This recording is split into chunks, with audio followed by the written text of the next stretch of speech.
Hey folks, my name is John Lee and welcome to the Korean Foreigner YouTube channel. This will be my third and final video in my three-part series about Peninsula.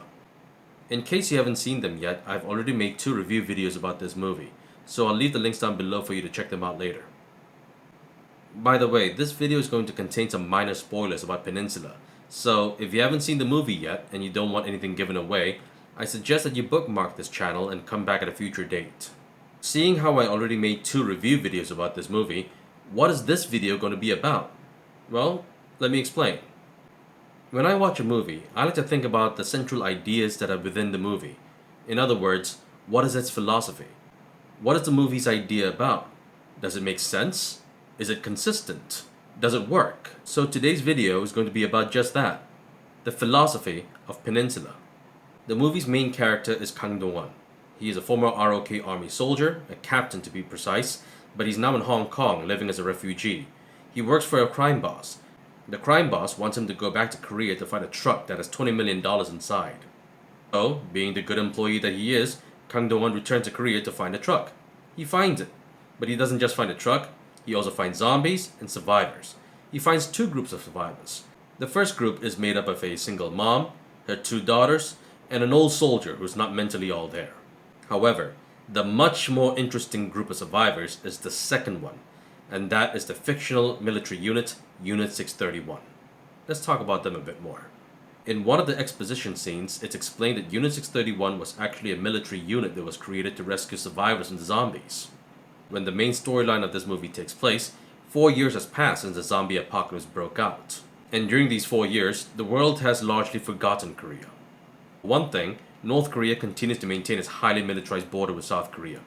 And China and Japan have a naval blockade around the entire Korean peninsula. So, nothing goes in or out. Unless of course you pay them a bribe, which is how our main heroes return to the Korean peninsula. But other than that, Unit 631 has been left alone in Korea for the past 4 years. And there's been no international communication, and no aid, and no rescue attempts. And in those 4 years, the soldiers who make up Unit 631 have, for a lack of a better term, lost their minds. As they realized that there would be no international aid and no rescue attempts, what Unit 631 did was to garrison a shopping mall in order to make a base for themselves and to wall themselves off from the rest of the zombies outside. And the soldiers survived by scavenging and looting supplies wherever they could find them. As time went on, even though this group was initially formed to rescue survivors, these soldiers became monstrous. Instead of rescuing survivors, they began hunting them for sport. Now, this movie doesn't explicitly show that there are other human survivors, but the movie provides an important clue to imply that there are other survivors, and that's the word 들개. 들개 is a Korean word that means stray dog. Now, this word is important because when Unit 631, or the remnants of Unit 631, find survivors, they refer to these survivors as 들개. And the fact that this lingo exists at all is proof that there are other survivors. By the time that the audience is introduced to Unit 631, these soldiers have become savages. Although they were actually first formed to rescue survivors, they don't do that anymore. When they come across survivors, they either hunt them for sport or to kill them. And judging from the fate that awaits those who get captured by Unit 631, death might not be so bad.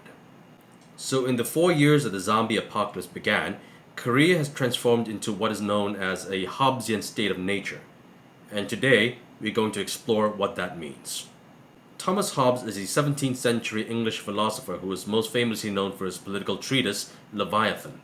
In Leviathan, Thomas Hobbes argued that for society to function, it needed an all-powerful king.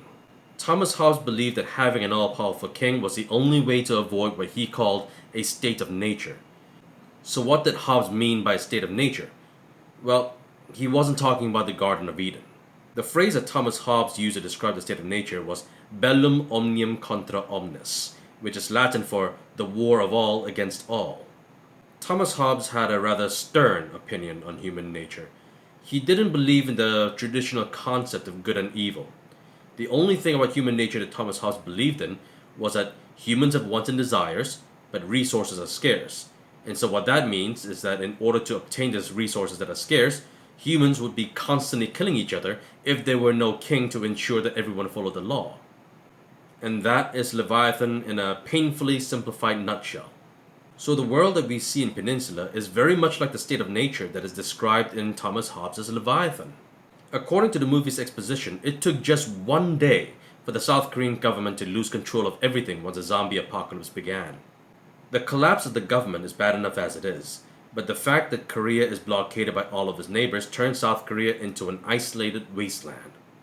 Although the movie doesn't delve into this too deeply, it's quite clear that by this point that the movie starts, resources have gotten scarce. The soldiers survive by eating food that don't spoil easily, food like ramen noodles. In fact, the food item that has become the most sought after is canned tuna.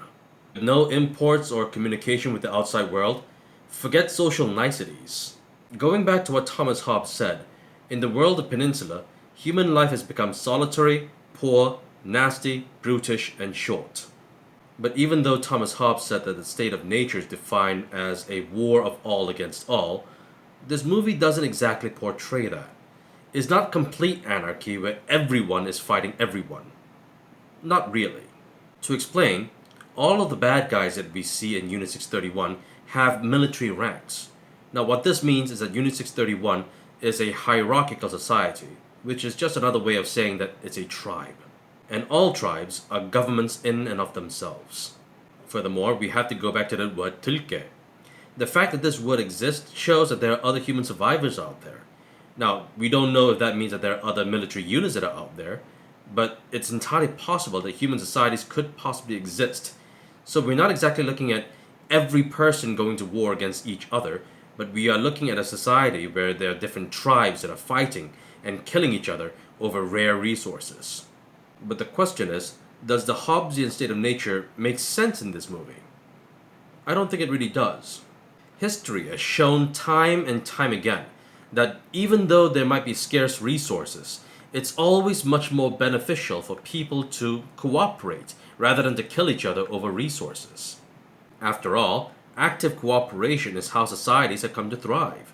Even if we don't really like each other all that much, history has shown that if we trade and share with each other, human society has a tendency to thrive much more often than when we engage in zero-sum competition.